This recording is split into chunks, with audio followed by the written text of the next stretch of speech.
Welcome to Insider Tips. Today I'm going to continue talking about developing your organizational strategy. You're going to need to develop an operations manual. Now, I understand every independent hotel, resort, inn, and bed and breakfast is going to be different, but I'm going to share with you an operations manual model that will work. Don't plan on racing through this exercise. It's going to take some time. I recommend you take some quiet time away from all the action, a notebook and a pen. Write down all the responsibilities required or you think would be required to operate your property. When you feel this is complete, you are going to assign headings to each of these responsibilities. And I don't mean names, but titles. When you're doing this, you're going to have to think of yourself as a corporation, not an owner of a business. Think big picture. Here's how you start. What job functions would you need for your corporation?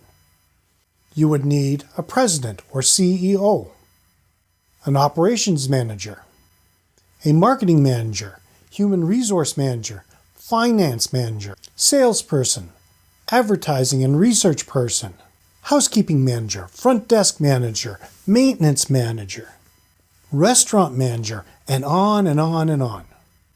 You might have a small operation, and all this might sound a little insane, but in many cases, one or more of these responsibilities could fall on one person.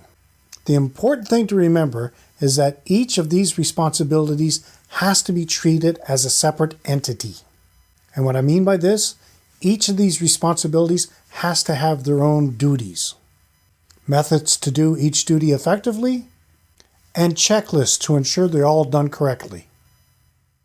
When looking at the big picture, you'll have to have investors or shareholders as outside the day-to-day operation.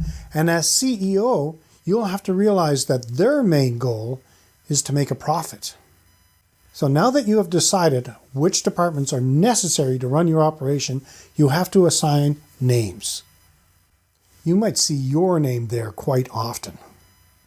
Now take the time, and I can't stress this enough, take the time to determine what duties fall under each responsibility and how they are done.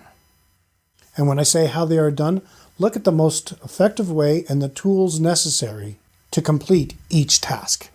Document this in the simplest form, and I don't mean to sound disparaging, but it should be written so that a child could understand. When this is done for every duty necessary to operate your property, you will have an operations manual that you can use for training and guidelines for you and your employees. Well, that's it for today's tip. Subscribe so you don't miss any future tips. And if you haven't done so yet, join one of our groups that best serves your needs. To find your options, visit KeystoneHospitality.com/private-groups. Until next time, have a fun day.